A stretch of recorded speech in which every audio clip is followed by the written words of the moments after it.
Prosecution, are you ready to present an opening statement?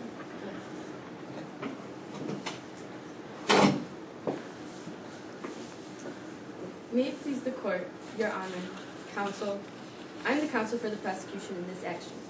President Jackson has given us more than enough reasons to call him an unconstitutional president. The common man is what Mr. President Andrew Jackson calls himself. But what kind of common is he talking about? Because I surely do not see where he's getting that from. The evidence will show that he does not represent a common man in the least, for he does not care nor aspires to meet America's needs. He never stays true to his promises. He puts his emotional and social preferences before his political ones, and he flat out makes bad decisions for our country. Witnesses such as John Ross and John Marshall will show that his ideas about Indian removal cause more harm than good. John Calhoun will provide evidence to show that states should be able to nullify a law that Jackson forcefully imposes on the states. Because of the evidence such as the tariffs of 1828, Your Honor will also see how inconsiderate and irresponsible Jackson is, especially since he should be the role model of rulers around the world, because we are known as the most unified country. Mr. Calhoun will also provide evidence to show how the president thinks his own personal conflicts before the nation. Your Honor, after this case is finished, there is no doubt that you will agree that Mr. President Andrew Jackson is an unconstitutional, irresponsible, unsatisfactory president of America. Thank you. Defense?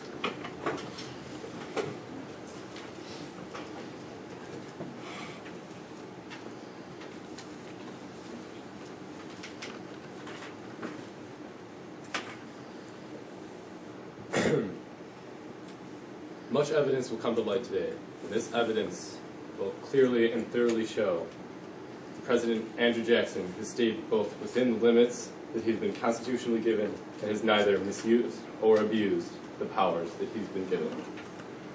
Not only did the President of the United States of America keep within his bounds, he's a virtuous man who served his country in office and in uniform. The rivals of President Jackson in the prosecution will claim that the President has overstepped his boundaries in dealing with crises like the nullification in 1832. But really, he reasserted federal authority proven by the Constitution and Supreme Court to take precedent over the state's rulings. These actions avoided armed insurrection in South Carolina. No matter what the prosecution may say in this course of this trial, keep in mind that the President has power invested in him to veto bills, and that is exactly what he did in this veto of the National Bank of 1832. This American war hero acted as commander-in-chief, and with the Indian Removal Act passed by Congress, with the best interests of the American citizens in the crisis of the Cherokee in 1830, by negotiating with the natives in the southern U.S. to make room for Americans. Listen closely to what the rivals of President Jackson say. Are they saying this because it's the truth? Or are they bringing unfounded accusations for political gains for themselves by slandering him in ways that they are accustomed to, as they have acted in such a manner before? That's all. Thank you. Is the prosecution, the people, ready to present the case? You may proceed.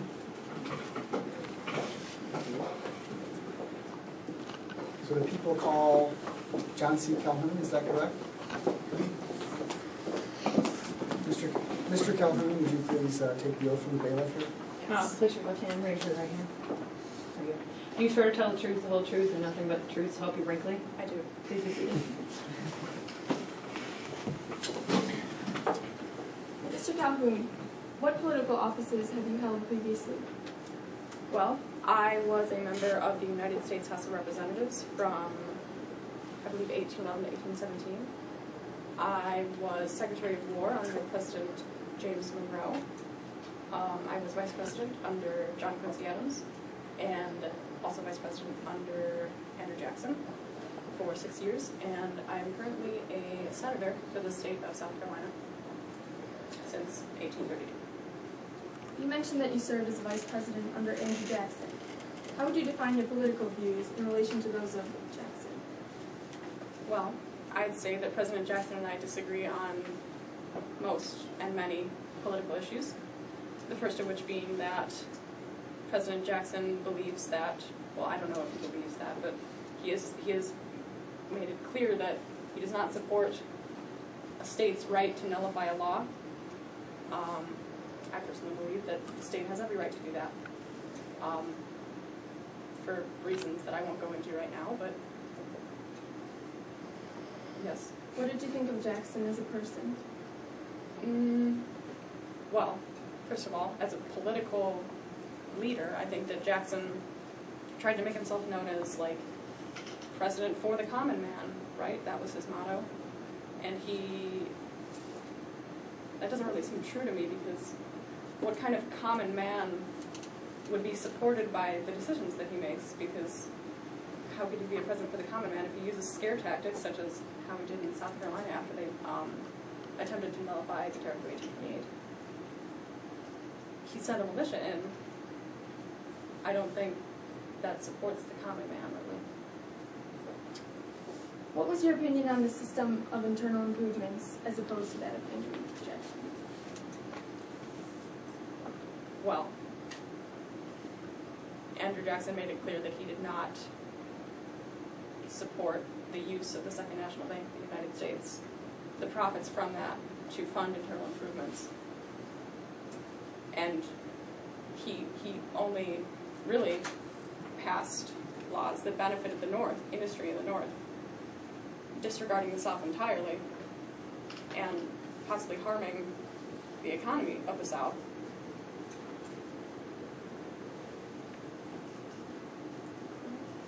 And can you explain your position regarding the Eaton affair? Well, as you may know, President Jackson forced me, my wife, Florida, and the rest of the cabinet to socialize with the infidelitous, if that's a word, woman, Margaret Peggy Eaton, who, as it may be brought up later in the proceedings, after her husband was lost at sea, because he was a naval officer, she quickly married this guy, John Eaton, which is in no way what a woman should be doing in this day and age. And I was forced to be friends with her just because I happened to be in the same political affiliation as her. And Jackson's forcing me to do this, me and the rest of the cabinet, was putting a social issue before a political issue, and I think it's definitely a political issue. I think that it never should have happened in the first place, that it should have been nipped in the bud, if you will. What were your opinions on the Tariff of 1828? Tariff of 1828, we don't call it that. We call it the Tariff of Abominations, don't you know? Can you please elaborate as to why you call it the Tariff of Abominations?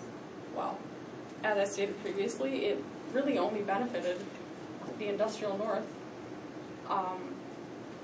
partially by making manufactured goods harder for the South to acquire, and they weren't selling their cotton, we weren't selling our cotton for any higher prices, so it's just like inflation. Now, like, if you're making money, your income doesn't go up, but prices go up, so you're kind of lagging behind. And what did Jackson do about the bill? Oh, well, when South Carolina specifically refused to support and enforce the tariff, I believe he passed the Nullification Proclamation of 1842, saying that he would be able to use military force to enforce the tariff in any way that he pleases, which was, I believe, out of his power. And after the Tariff of Abominations was passed, you wrote the South Carolina Exposition in protest of 1828. Why did you believe that states should have the right to nullify a law, and how did your views conflict with Jackson's? Okay, I believe that the states have the right to nullify a law because the law might be unconstitutional in the first place. I think that if a law doesn't benefit part of the country and it will actually hurt them more than it would benefit them, they should not be required to pass it. Obviously, President Jackson disagreed. And, yeah. What was your opinion on the 1832 Ordinance of Nullification? And how did President Jackson's actions following ignite the nullification crisis? The 1832 Ordinance of Nullification, was when South Carolina declared that they would declare that they have the right to nullify a law, correct? Mm-hmm. And, pardon me, what was the rest of the question? How did President Jackson's actions following it ignite the nullification crisis? As I mentioned before, he sent a militia force into South Carolina to enforce it, to enforce the tariff. And South Carolina, in fear of the president, was forced to adopt the tariff, which is something that clearly harmed its economy because the economic slump that followed the passing of the tariff, I'd say many would argue that it hurt, that it was caused by the tariff, essentially. You seem to be insinuating that you seriously disliked Jackson and his policies. What did you do to resolve these issues? Well, in 1832, I resigned from the vice presidency. And why did you believe your resignation was necessary? Well, I'd say that I first got the inkling that I didn't want to continue working under Andrew Jackson before he even became president, honestly. It was during the First Seminole War when he, without the permission of President Monroe as president, or I as Secretary of War, he invaded Florida, in order to, I don't even remember what it was about, but honestly, he was a general at that time, and he had no right to declare war on any part of the nation that he just wanted to acquire without our permission. And then there was the entire Eden affair, which just heightened the stresses. That is all. Thank you. Cross-examination. Madam Bailiff, are you watching the Times?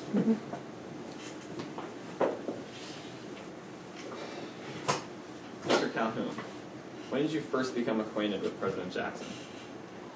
Well, as I mentioned before, I believe it was during the First Seminole War when I was made aware that he was a general in the United States Army. You endorsed and served as Jackson's running mate in the election of 1828, did you not? I did. Are you familiar with John Eaton? I am. John Eaton was the Secretary of War for the majority of Jackson's first term, was he not? Yes. Are you familiar with his wife, Peggy Eaton? Yes. Did you personally take issue with the marriage of John and Peggy Eaton? Personally, I would say it's none of my business to comment on, but politically, I'd say it was. But personally, did you feel that it was not right for John and Peggy Eaton to become married? I suppose. Your wife, Floride Calhoun, she also did not approve of the marriage, did she? Correct. She excluded Mrs. Eaton from social affairs with the other cabinet wives, did she not? This is correct. This so-called Eaton affair led to tension between you and President Jackson, did it not? Mm-hmm. You resigned on the 28th of December, 1832, did you not? I did. Would you say that this Eaton affair, at least in part, caused you to resign? In part, yes. You were a strong supporter you strongly opposed the Tariff of 1828, did you not? I did. Are you familiar with the Tariff of 1832? Yes. The Tariff of 1832 reduced the tariff rates of the Tariff of 1828, did it not? Yes. You supported states' rights and nullification, did you not? I did. This brought you into conflict with the president, did it not? Mm-hmm. Now, the state of South Carolina also took military preparations to nullify the Tariff of 1828 and Tariff of 1832 within its borders, did it not? It did. Did. I believe. I had no affiliation with the militia forces of South Carolina, as I was a member of the presidency, or a member of the cabinet at the time, so You were a member of the Senate at the time, were you not? You resigned already. this is true. But I was, okay, yes. This is true. Okay. And you were a strong supporter in the nullification of the tariffs, as I already asked, right? No further questions. Thank you. Mr. Cullen, thank you very much. You may step down. Do people have a second witness to call?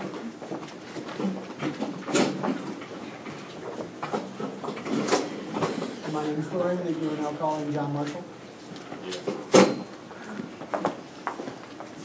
Please share your Do you swear to tell the truth, the whole truth, and nothing but the truth, so help you greatly? I do. Please be seated.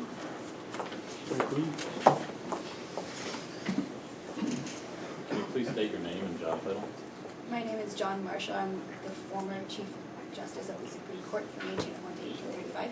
Can you please explain to the court the role of the Supreme Court? The Supreme Court is to be the final job is to be the final judge on all cases that come before it concerning laws of Congress and laws of the Constitution.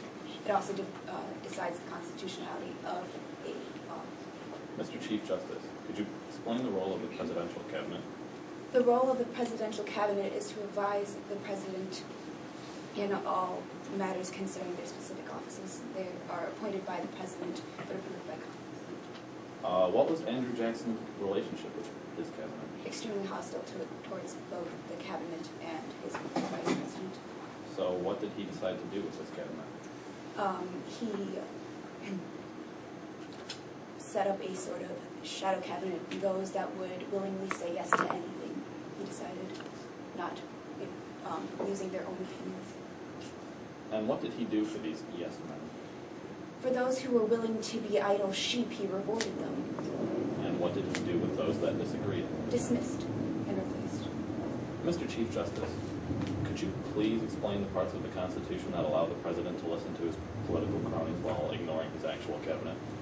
There is no such place in the Constitution that allows that. So how was Andrew Jackson ignoring the Constitution? He ignored the Constitution not only by disregarding his cabinet, but also through disrupting the Second National Bank and disregarding the sovereignty of Indian lands. Could you explain the influence of the Second U.S. Bank on the economy? The Second U.S. Bank unified currency throughout the United States, and it provided credit for new enterprises and also provided structure that state banks lacked. Could you explain to the court the case of McCulloch versus Maryland and the legal principles the court discussed in that case? In the case of McCulloch versus Maryland, the state of Maryland was wrongfully taxing government institutions such as the Second National Bank. And when it came before Congress, it was just before the Supreme Court, it was decided that though it was within the state's right to tax a bank that was not chartered in Maryland, because of the necessary and proper clause of the Constitution, Maryland could not, it was unconstitutional for Maryland to tax the Second National Bank. So what did the Supreme Court decide about the Second National U.S. Bank? That it was in fact constitutional. What was Andrew Jackson's response to Congress attempting to recharter the bank? He vetoed legislation for that. What was his publicly stated reasons for his veto? He declared that the Second National Bank was unconstitutional. Please explain to the court the legal principles decided in Marbury versus Madison. In Marbury versus Madison, the end result was that the Supreme Court was the deciding factor on the constitutionality of the law, and it also developed the basis for judicial review. Can you explain to me the parts of the Constitution that allow the president to independently decide if something is constitutional or not? Nowhere in the Constitution does it state that that is the job of the Supreme Court. Mr. Chief Justice, can you explain the legal principles of Worcester versus Georgia? In Worcester versus Georgia, it was decided that no white settler could claim land in Indian territory because Indian territory is to be considered a sovereign nation. The Constitution has legal principles of sovereign nation. Can you please explain some of these? Yes, though it may seem that the Indian nations are within our land, we cannot force our laws upon them, even if we disagree with them. Can you please explain to the court the Fourth Amendment? The Fourth Amendment, in simple terms, states that there shall be no search or seizure of land without a warrant granted by a court of law. What did Andrew Jackson wish to accomplish with the Indian Removal Act? Unlike George Washington, who wished to see the Cherokee Nation grow and develop a more agricultural-based society there, Andrew Jackson wished to push the Indians west of the Mississippi so that white settlers could expand into their lands. Can you explain how the Fourth Amendment applies to the removal of the Cherokee Nation? It goes against, sorry, could you repeat? Can you please explain how the Fourth Amendment applies to the Okay. removal of the Cherokee? It goes against the Fourth Amendment because we have no reason to be there. It would be a declaration of war. Can you explain the parts of the Constitution where it says the President can forcibly remove the peoples of a sovereign nation without a declaration of war from Congress? Once again, it is not stated anywhere in the Constitution. Can you explain your opinion on the constitutionality of the President ignoring his cabinet? It is unconstitutional. And can you please explain your opinion on the constitutionality of the President removing the Cherokee Nation from their country? Also unconstitutional. I have no further questions. Thank you. Cross-examination? Yep.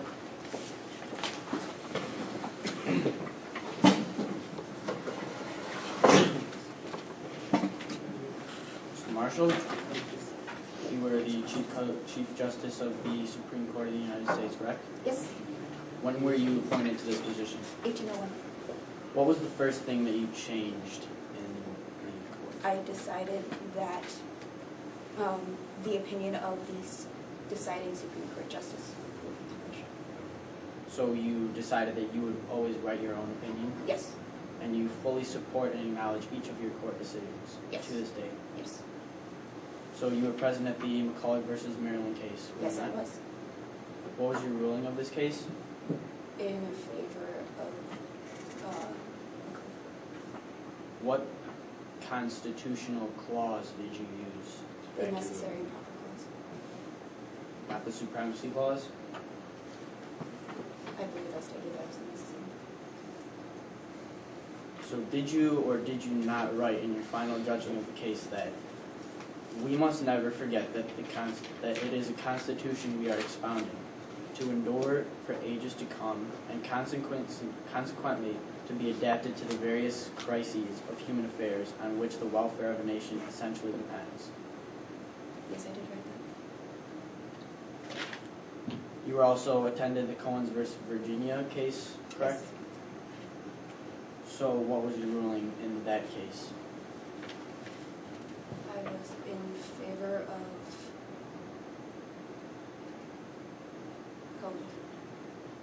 Virginia. Sorry. And did you use the supremacy clause, right? Yes, So in both of these significant cases, you use the supremacy clause, or at least in the Coens versus Virginia. yes, So that surely means you're a man who wants the federal power to override the state power, correct? yes. So did you or did you Objection. not? Yes? He's leading. You can. It's cross-examination you're supposed to. Oh, yeah. Sorry.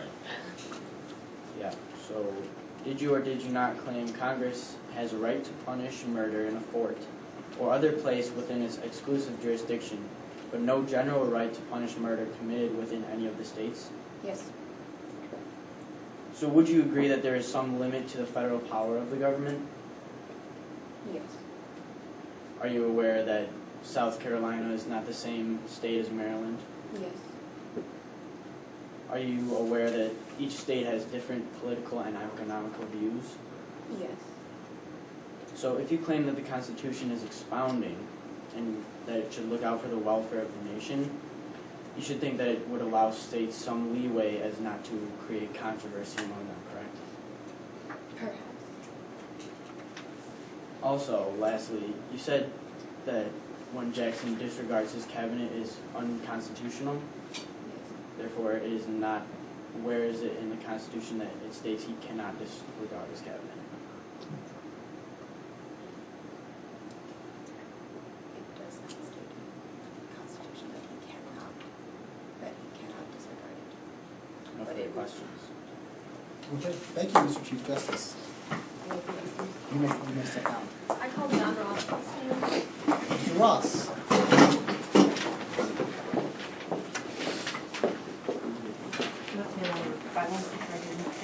Mr. Ross, do you swear to tell the truth, the whole truth, and nothing but the truth, so help you bravely? Please be seated. Good morning, Mr. Ross. Could you please educate the court of your position in the Cherokee Nation? I am the principal chief of the Cherokee Nation, and I have held this position since 1828. What does your current position as the principal chief of the Cherokee Nation entail? As the principal chief, it is my duty to protect the Cherokee Nation from national and territorial protection from U.S. encroachment. It is evident that your position results in interacting with the United States government, hence implicating you with President Jackson. How would you classify this relationship? Hostile. Care to elaborate on this matter?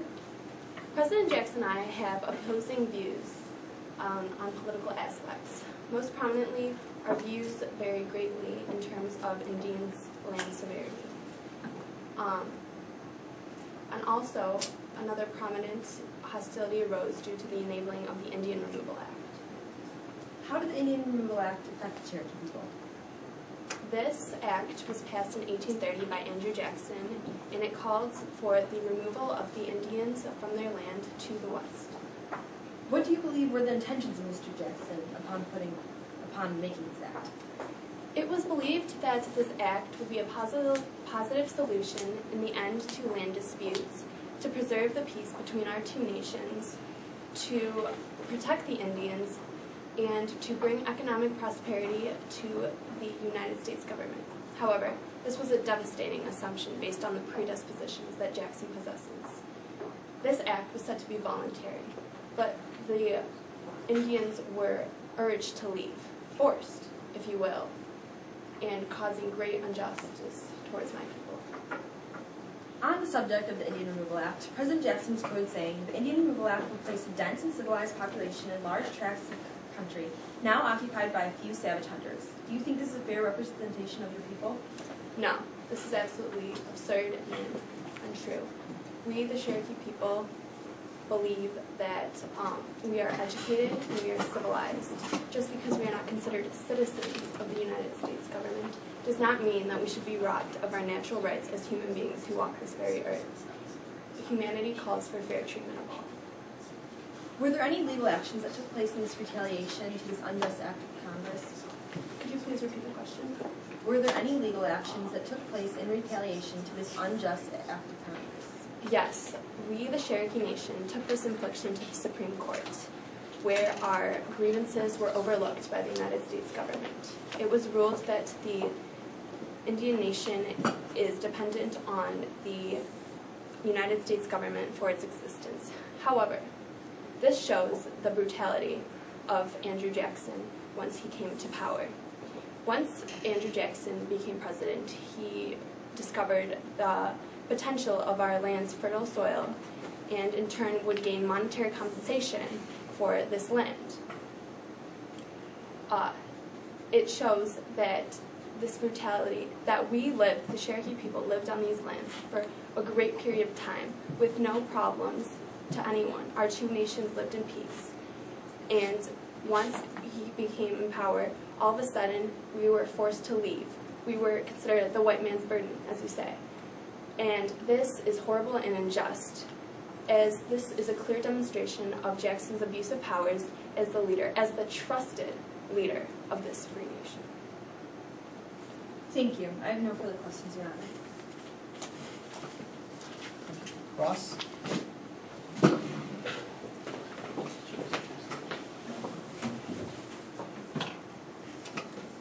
John Ross, is it true that you created a trading post on the Tennessee River?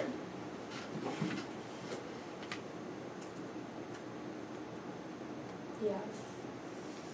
does that mean that you at least partially rely on industry to help your profits? I do not share this. I do not partake in this profession at this time. So you do not profit off of the trade from the Post that you have acquired at the Tennessee River? No, I do not currently. Do you understand the concept that industry takes up space? I do. Do you understand that the Bill of Rights protects only the people of the United States and not sovereign nations? Yes. Does that mean that you understand that Americans do need space to proceed with their industrial actions? They do need space, but whose space? Americans have time and time again beaten the Indian natives at their own wars. Is that correct? Could you please restate your question? Is it correct that the Americans have beaten Indians in various wars in various forms? Yes. Since that is the case, is there nothing but mercy on the behalf of the federal government allowing you and your savage people to stay here? Could you please repeat this? Since we have indeed beaten you and your people several times over, does that mean that we are showing you mercy by even allowing you to stay here? No. This is inhumane. It's unjust. Just because you have beaten us before does not mean that it is considered more giving of you to allow us to leave, more forcefully making us leave. We said that the Indian Removal Act was a voluntary act, but you said that it was not voluntary at all. Is that correct? No. I said that it was made to be seemed as voluntary, but in actuality, my people were pressured to leave, forced. Since you say you were pressured to leave or forced, yet you still left, do you think that had you not left, we would not have done something about it? Do you think either way you would have left, whether or not you had, if you had decided not to leave, do you think that we would have taken repercussion or taken another step? I do not know what you have. I do not know what you. Do you think had we taken another step that it would have been out of line for us to do so? What's the objection? Isn't you asking if you wouldn't know that? The question does call for speculation, so we need to think about another question.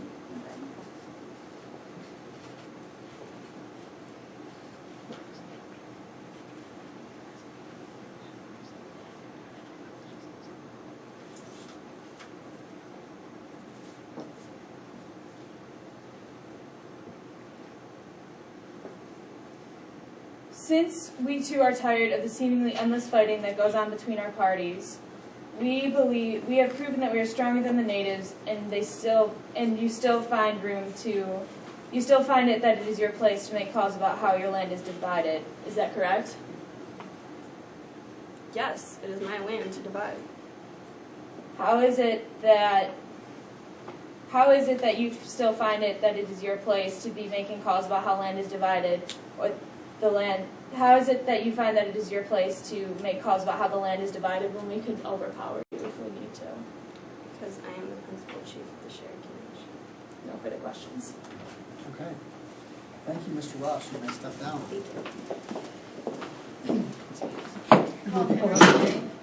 People call Henry Clay.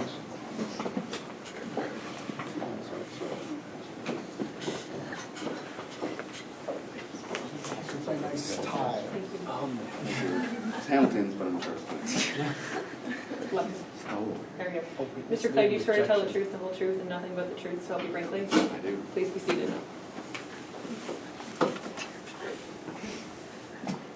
Mr. Clay, how would you define your political career? I'd say pretty successful. I held positions from an early age in law, and then I proceeded to hold positions such as the Senator of Kentucky, Speaker of the House, and Secretary of the State. So I'd say it was very successful. Still is. What is your political relationship to President Jackson? We have contrasting views. I live in the Federalist program, which includes the strong national bank as well as government funding for economic improvements. I won't speculate or judge whether which one's correct. I'll leave it to the judge. I'm the authority. What is your opinion on President Jackson's assertion of the so-called corrupt bargain in the election of 1824? I wouldn't call it corrupt. I simply did what I was allowed to do, which is say what I believe in the House of Representatives. It's my ability to do that, so I don't think it's corrupt at all. I just think that Jackson is trying to put his shortcomings on someone else because he lost, and he's trying to blame someone else other than himself. What actions has the president taken to personally impede your political proposals? He has vetoed bills such as the Maysville Road bill, which he had no reason to. He did it under, I believe, a person who had it against me because even his people in his own party believed that he should have passed the bill.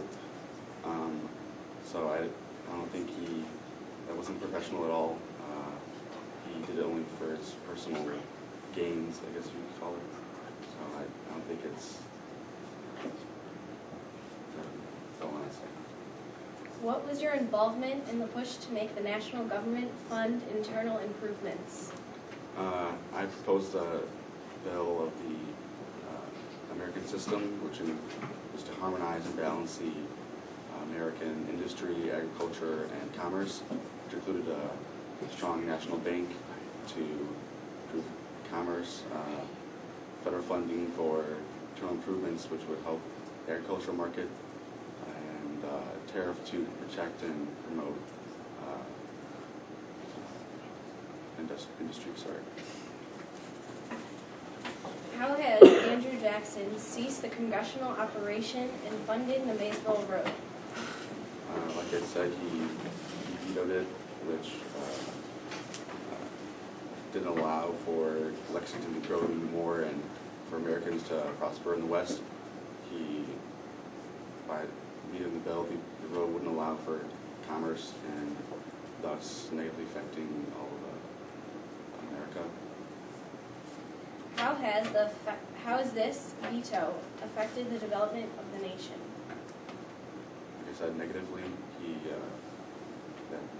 veto on the bill didn't allow it for Lexington to grow, and therefore negatively affecting the country. Has there been replication of this action, the action of vetoing, during Jackson's presidency? Yes, the second bank. Can you elaborate on your role or standing in the creation of the Second Bank of the United States? I was one of the main uppers to get to the president's desk. During the so-called bank war, what actions has Mr. Jackson taken to defer the charter bill? Mr. Jackson, by refusing to sign the bill, vetoing it, which undermined the Congress because they passed it and went against them. And then also, 13 years previous, the Supreme Court in the McCulloch versus Maryland court case said that federal bank is constitutional, so it should be allowed, and yet President Jackson vetoed it or refused to sign it, so that undermines them as well. It's abuse of his power, undermining both of their branches of the government. So I think it was abuse of his power. What have been the repercussions of his veto? They've been. Sorry, repeat the question. What have been the repercussions of his veto? They've been abuse of his power, and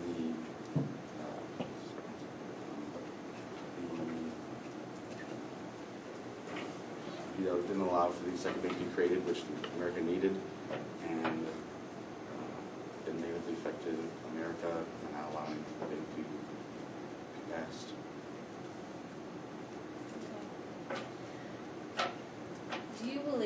in your opinion, that Andrew Jackson has fulfilled his duties as President of the United States and upheld the Constitution on the basis of his political actions?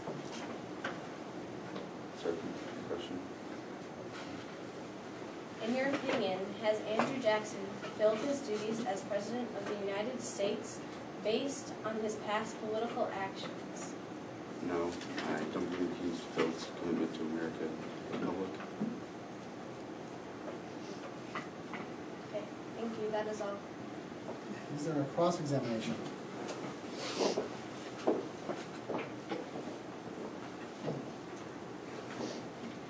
So you were the chief framer of the American system, were you not? That's correct. Is it not true that this American system greatly benefited the North at the expense of the South? I wouldn't go that far. It was supposed to help all of America, but if you want to see it that way, yes. Also, is it not true that you created a new political party in your opposition to Jackson? I suppose so, yes. Is it not true that it's true? No, yeah, no. It's pretty true. Yes, true. And is it It's a weird word, I'm sorry. true that this led to the end of what has been called the era of good feelings and bring the United States political system back into different factions, foreign factions? Yes, I suppose so. Also, you were one of the authors of the Maysville Road Bill, were you not? Mm-hmm. Is it true that this road was going to be built in your home state of Kentucky? Happens to be, yes.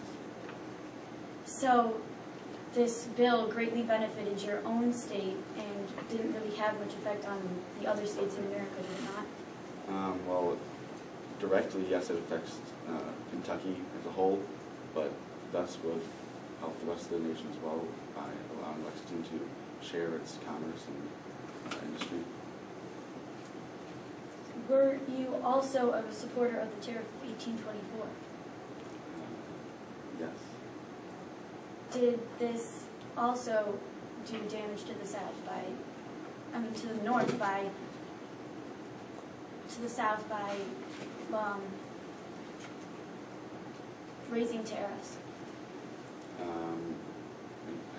That's one of the effects. It wasn't made to just hurt the South. It helped other parts of America as well. And yes, answer your question, yes. And what was your opinion on the secession of South Carolina to secede from the United States? Objection, speculation. We're not leading the witness. Well, she's asking his opinion, so we can say what his own opinion was. Another question. About South Carolina wanting to secede from the Union. She's asking what your opinion was, so it's not a yes or no question. Okay. This is in North Carolina? South Carolina. South Carolina. You're saying for or against it that you're asking? I'd be against it because I believe that the nation should stay as a union. Also, earlier you were talking about how Andrew Jackson was vetoing a lot of bills. Where in the Constitution does it say the president is not allowed to veto bills? It says that the president is allowed to veto anything that he thinks will not help the country. Objection. She's not leading the witness. Well, she asked where in the Constitution, and she followed up with a clarification, so I guess I'll allow it. Do you know where in the Constitution it might say the president could not veto a bill? Or does it say so anywhere? I don't think it says anywhere, but there's only two bills, and also I think it says that it's unconstitutional. Am I correct? Okay. All right, No further questions? Thank you, Mr. Clay. You may step down.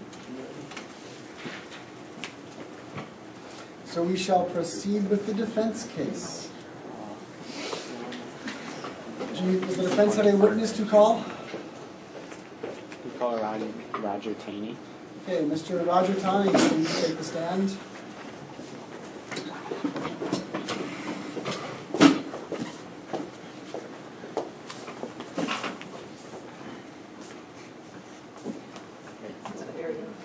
you swear to tell the truth, the whole truth, and nothing but the truth to help you break them?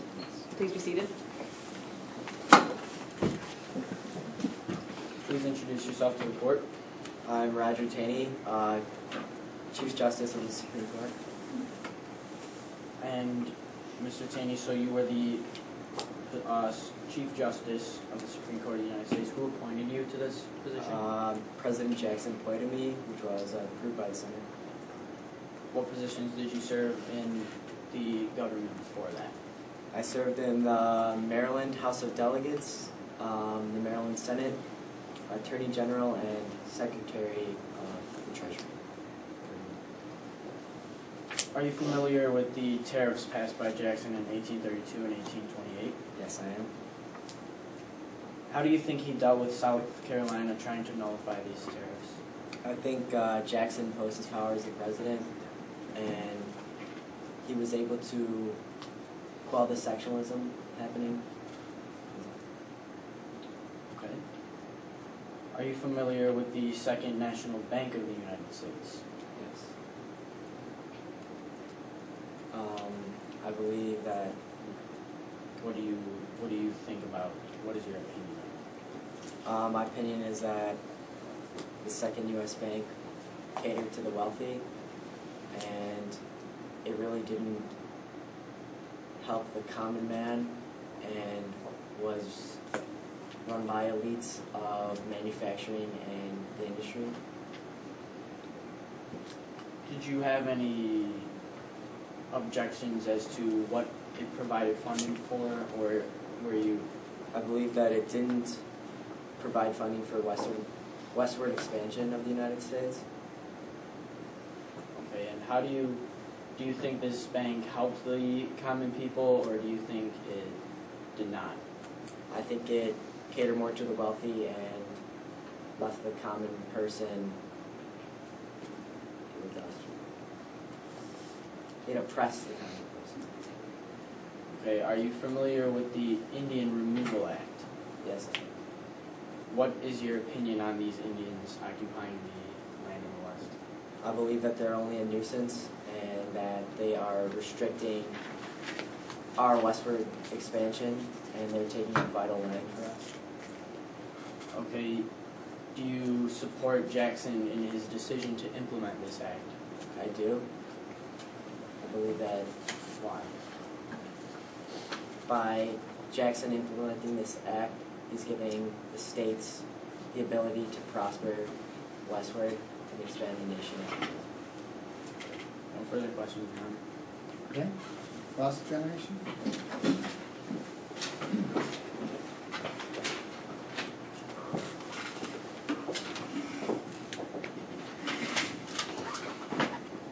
Mr. Taney, you have been a longtime supporter of Andrew Jackson, is that correct? Yes. And in 1824, when the party split, did you stick with him? Yes. You were also a member of his shadow cabinet, the so-called kitchen cabinet, right? I was. And the kitchen cabinet was made up of a group of his friends, is that correct?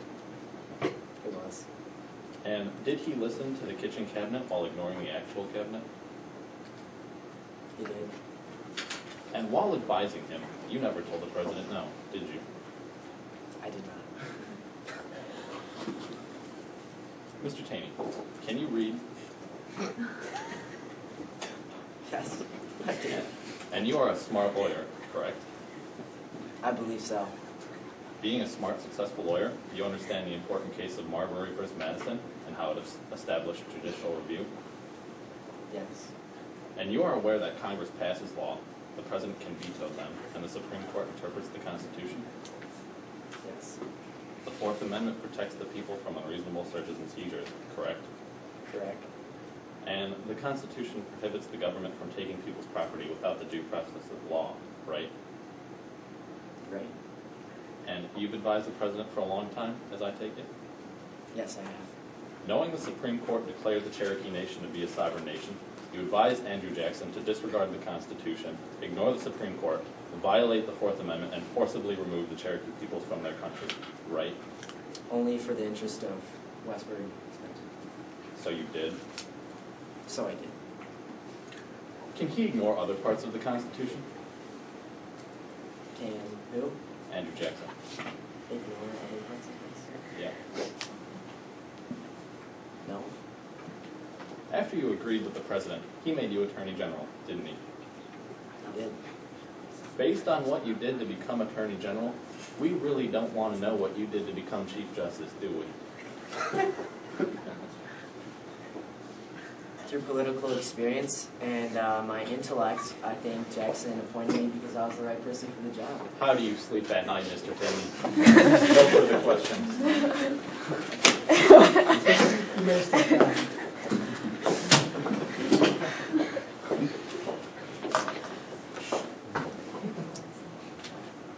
Did you know the witness to call? The defense calls Martin Van Buren to the stand.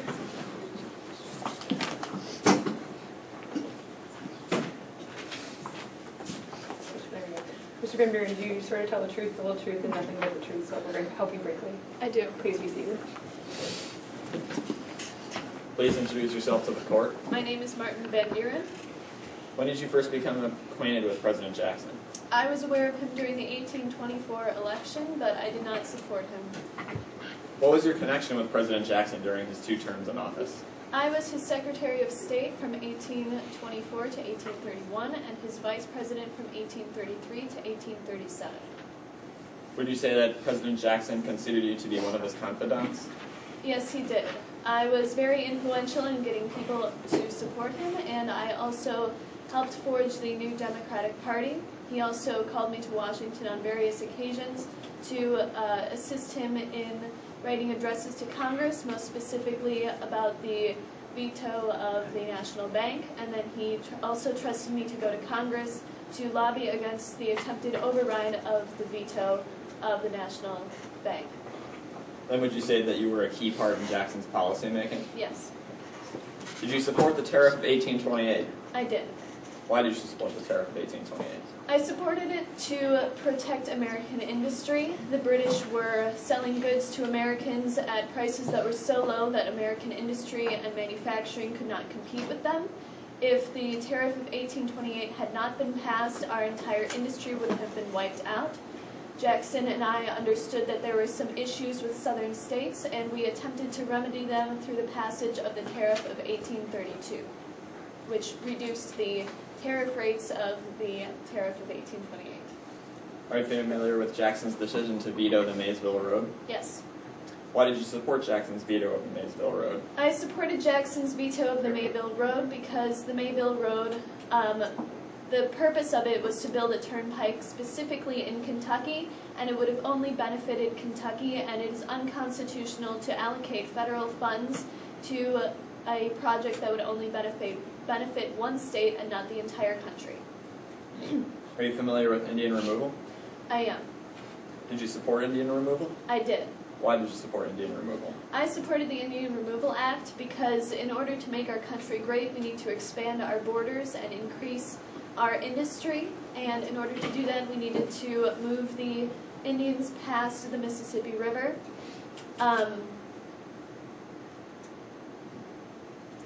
Yes. Are you familiar with the veto to stop the rechartering of the Second National Bank? I am. Did you support this veto? I did. Why? I supported it because the bank itself is unconstitutional. There is nothing in the Constitution that states that the federal government has the power to establish a national bank. The National Bank is also a private entity, and the citizens of the United States should not have their lives and their fortunes controlled by a bank that is not even public. Are you familiar with Senator Calhoun? I am. Did you observe any tension in the relationship between Calhoun and President Jackson? Yes, there was a rift caused by Calhoun's wife's ostracization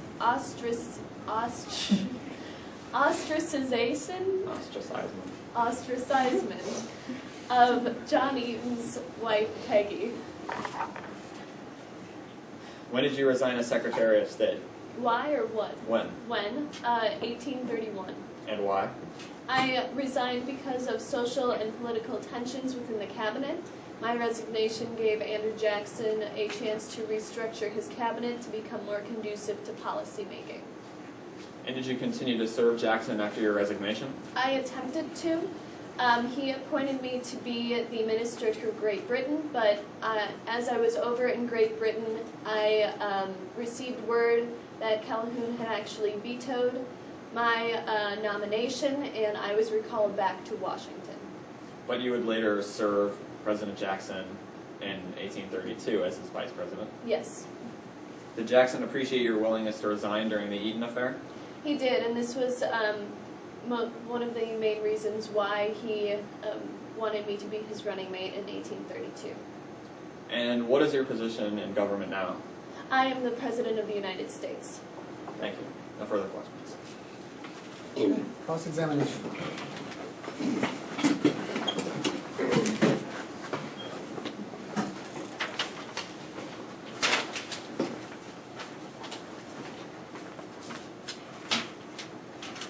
Mr. Van Buren, you have been a loyal supporter of President Jackson and his principles, correct?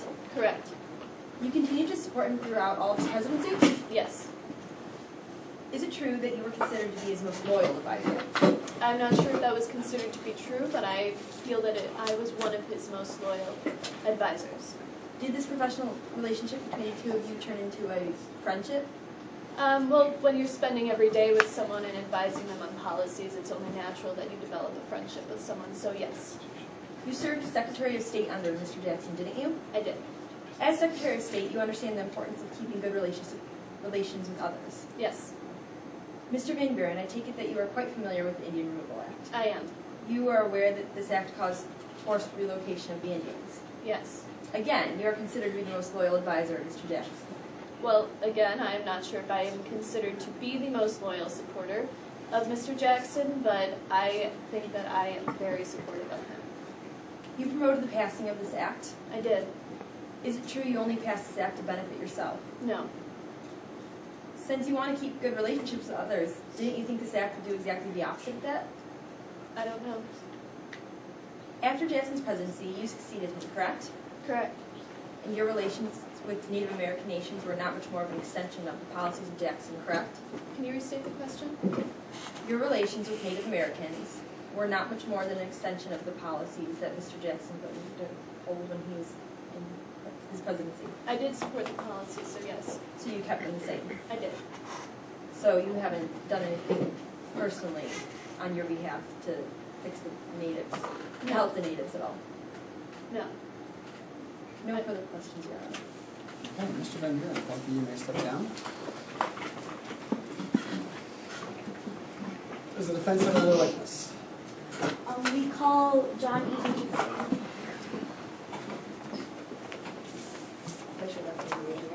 Mr. Eaton, do you swear to tell the truth, the whole truth, and nothing but the truth, so help you brinkley? I do. Please be seated. Please introduce yourself to the court. I am John Eaton. What was your role in the Jackson administration? During the Jackson administration, I was the Secretary of War, and from starting in 1829. What were your credentials for this position? Previously, I had been the representative in the House of Representatives for Tennessee in 1815, and then proceeded to be a senator for Tennessee in 1818. What was your relationship with John B. Timberlake, and who exactly was John B. Timberlake? John B. Timberlake was the former husband of my current wife, Margaret Peggy Eaton. During this time, we were good friends. I helped Mr. Timberlake with the debts that he had accumulated. He was an officer of the Navy, and I petitioned the United States to relieve him of these debts, and I was a family friend at the time. How did your relationship with Margaret Peggy O'Neill develop, and when did it develop? During the time that Mr. Timberlake was alive, we were good family friends. That was all. I helped the family with their debts, as I mentioned earlier. After Mr. Timberlake passed away while he was in the Navy, Peggy and I began to develop feelings for each other, and I soon asked for her hand in marriage. Did you talk with anybody about your decision to marry Peggy? Yes, I consulted President Andrew Jackson. He was a private friend of mine, and he gave me his support in asking for Peggy's hand in marriage. So after your marriage to Peggy, how did the other cabinet members react? The other cabinet members, such as Mr. Calhoun, and the Calhouns, including Flora, disregarded my wife and were quite rude to her because they thought she was illegitimate, although we were married. She was greeted with coldness, and she felt left out of the social circle that the cabinet wives were in. How did this ostracization of your wife affect you and her? Well, she felt left out. She felt rebuffed by Fluoride, Calhoun especially. And this was terrible for her because at home it affected me as well. In the cabinet, the other cabinet members, such as Mr. Calhoun, disregarded me and were quite cold to me. They were harsh towards me, which made my job quite harder as Secretary of War. When did your term in the Jackson administration end, and why did it end? My term in the Jackson administration ended in 1831. Although Jackson helped defend me because of his wife Rachel had faced political ostracization during the campaign for presidency. Although he helped me and supported me through the scandal, as they like to call it, and Mr. Martin Van Buren also supported me. This was not enough for me to stay in the cabinet because I felt it was too hostile. I did not feel welcome and I could not execute my job. Also, I did not want to continue further injury on President Jackson's presidency. And how did it end?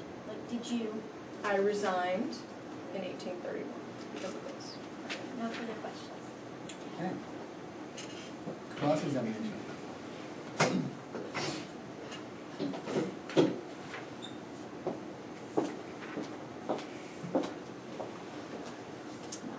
Mr. Eaton, you served as the Secretary of War to Andrew Jackson from 1829 to 1831, correct? That's correct. But you were also a close personal friend of Andrew Jackson before this, correct? Correct. Jackson was well acquainted with your wife, Margaret Peggy O'Neill, as well, yes? Yes. There were rumors that you had an affair with Peggy while she was still married to her late husband, Mr. Timberlake. Are these accusations correct? I was friends with Peggy and the family during this time. We did get married eventually, so we do love each other, if that answers your question. And you married Peggy in January of 1829, correct? Correct. This was soon after her husband died in 1828, yes? I believe that it was in good time. Our love developed quickly, and I asked for her hand in marriage. This was perhaps a bit too quickly, according to some of the other cabinet members and their wives. That is their opinion, not mine. But many of the other cabinet members shunned Peggy from their social circle, correct? I regret to say that this is true. John Calhoun and his wife Lori were particularly adamant towards Peggy, correct? That is correct. But President Jackson was especially sympathetic towards your wife and her situation, correct? Yes. And Jackson's wife Rachel received similar treatment as Peggy during his campaign for the presidency, yes? She did. And would this cause him to develop some sort of sympathy for Peggy's situation? I believe so, because we were put in similar situations. And Martin Van Buren also sided with you and your wife, correct? Correct. Is it true that Andrew Jackson spent a good deal of time during his first year in office trying to prove Peggy's virtue to the rest of the cabinet? I believe that he gently suggested to the cabinet members that they accept my wife, I do not believe it consumed a lot of his time, but perhaps it was an issue that he tried to solve. Would you agree that Jackson placed more emphasis on the importance of this social affair than was necessary in such a political place as the White House? This social affair affected me politically in my job because the cabinet members had rebuffed me. So I believe he dealt with it correctly outside of the political realm. But yes, it did carry on. It's true that Jackson admired Martin Van Buren for showing respect towards you and your wife, correct? Correct. And simultaneously, relations between John Calhoun and Andrew Jackson were rapidly deteriorating, correct? I believe so. And would you agree that this deterioration was partly caused because of the fact that Jackson supported you and your wife, and Calhoun and his wife did not? There may be other reasons. I am not quite sure. You eventually resigned from your position as Secretary of War in 1831, correct? Correct. Martin Van Buren resigned around the same time as you in 1831, correct? Yes, correct. And soon after, John Calhoun parted on bad terms with Mr. Jackson when he resigned in 1832, correct? I am not sure about their relations, but possibly. And after the scandal was over, Van Buren was coincidentally secured as Jackson's favorite and was his candidate as vice president in the election of 1832. Yes. No further questions. Okay. Are we prepared to proceed to closing? Oh, no, we're not. We have Andrew Jackson. Not quite.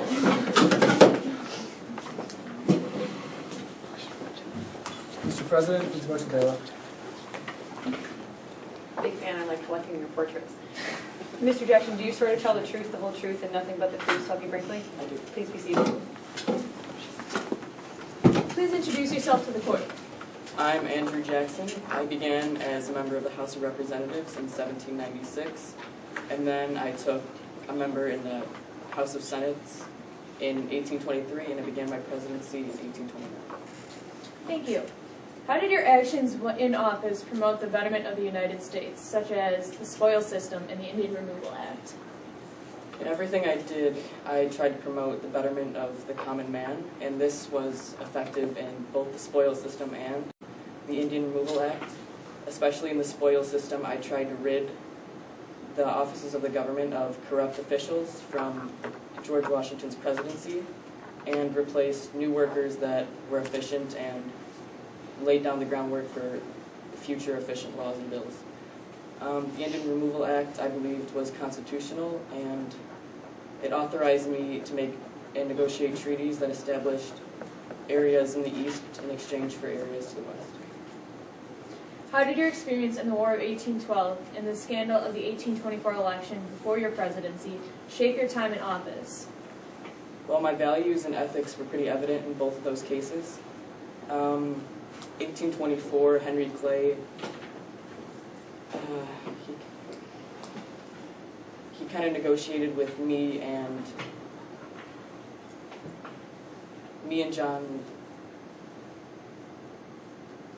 John Calhoun with the presidency. I stuck to my morals and did not want to take the presidency at that time because I was a man of my word and didn't need special affiliation to get the presidency. How did you feel connected to your American people that you represented? Well, I tried to unite the nation as a whole. I didn't want to promote local economic affairs. This was evident in the Maysville Road veto. So I tried for each local nation to have their own unique individuality, but stay as a whole nation. Thank you. No further questions. Cross.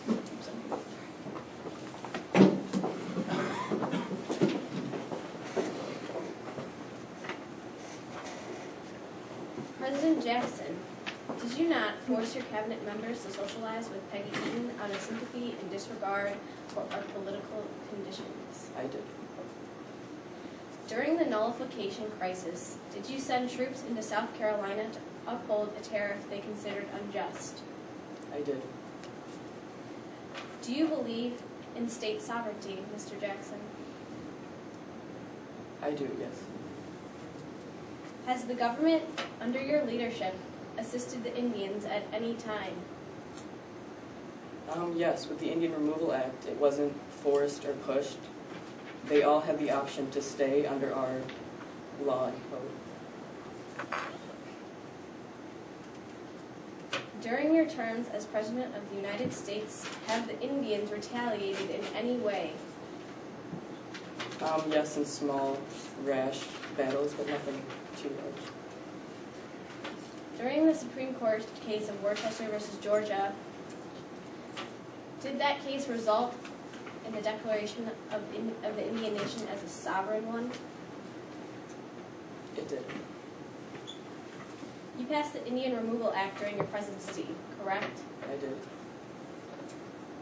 This act required immigration, often forced and unwanted, of the native peoples of this land. Is that correct? Partly so. What do you mean by partly so?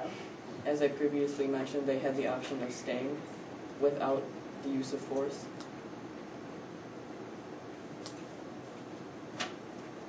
Would you say that your political views and Mr. Clay's differ? Greatly, yes. Do you blame the Adams Campaign of 1828 and Henry Clay for your wife's death? Partly so, yes. Would you consider that you have a personal vendetta against Mr. Clay? I do. Have you vetoed laws that Mr. Clay was the primary influence of? Yes. Have these laws that you have vetoed been effectively passed through Congress and verified by the judicial system of the United States?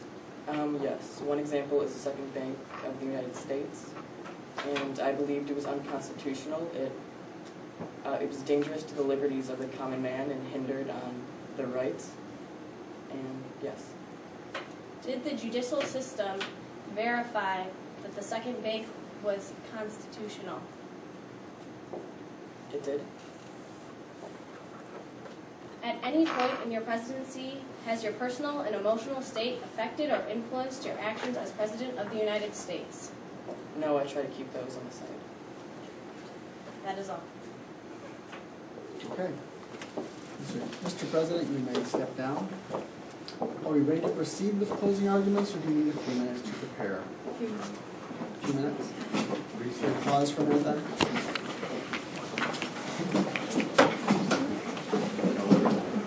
How do you pause?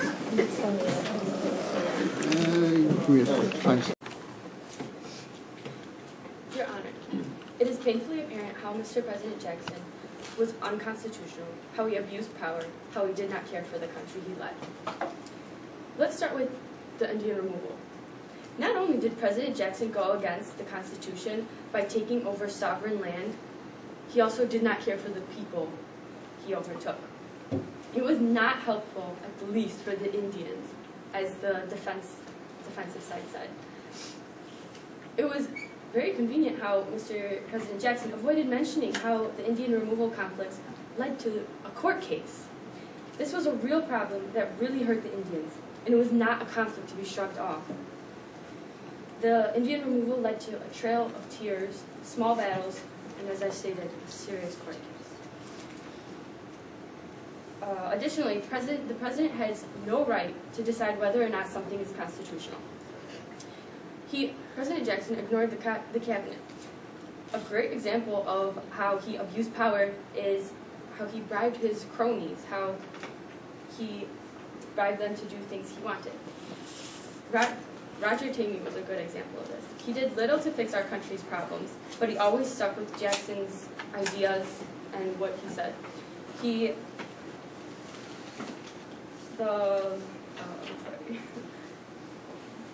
During Eaton's cross-examination, it became obvious how Jackson put his social life in conflicts before the political ones.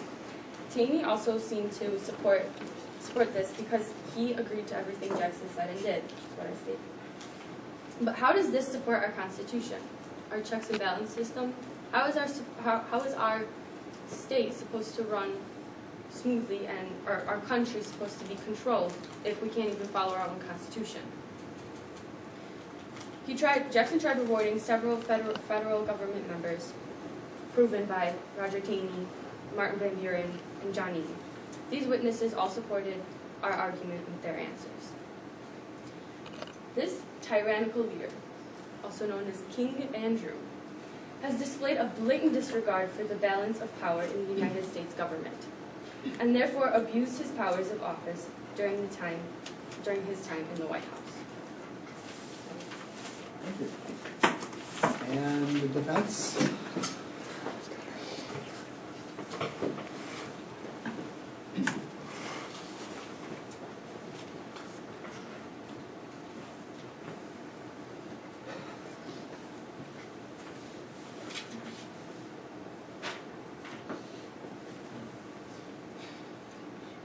Despite what you've just heard, the evidence is clear.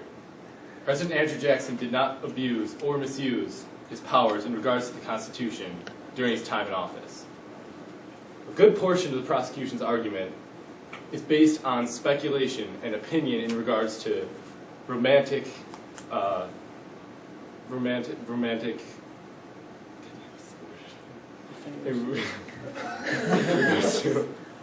in regards to romantic matters within the cabinet, how he treated his cabinet, and other such. The President enforced the words of the Constitution when the Union of the States was threatened, while exercising his constitutionally provided power to enforce laws. Calhoun, one of the prosecution's witnesses, strongly opposed his actions regarding nullification, encouraged secession and insurrection in South Carolina. Calhoun also put social affairs in front of political affairs and used his personal vendetta against Mr. Jackson to affect the effectiveness of the presidency.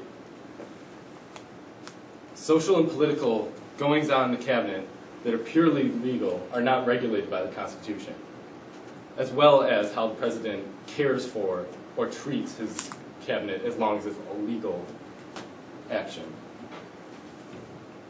How does the political resentment between Clay and Jackson affect the constitutionality of the presidency? In the matter of nullification, the president preserved the Union and prevented its dissolution by the state of South Carolina and the sectional ideas that it was fighting for. This administration has been peppered by any allegation that foes can come up with, bitter accusations that led to the resignations of cabinet members, because, especially Eaton, because his personal life was attacked. It is not unconstitutional for a president to consider a law unconstitutional. The political reason for a president to veto a law does not matter. The president is provided the right to veto any law in Section 7 of the Constitution. Another power of the president that's restricted is that wars cannot be declared by the President of the United States, but as Commander-in-Chief of all American armed forces, and with an act of Congress to back him up, the President can use the military as necessary if conflicts arise with sovereign nations. And these sovereign nations do not benefit from the Bill of Rights and the American Constitution. Likewise, the President refraining from stopping a state which is in charge of his own militia is fully within his power. The President has acted through legal means, and all the personal attacks the prosecution has made on the defense's witnesses, and all the political arguments that have fueled the jealous charges brought up against the President, have done nothing to prove him guilty of any crime. The evidence and the analysis provided by both sides of court today has given us complete faith that the ladies and gentlemen of the jury will now find the President not guilty. Thank you.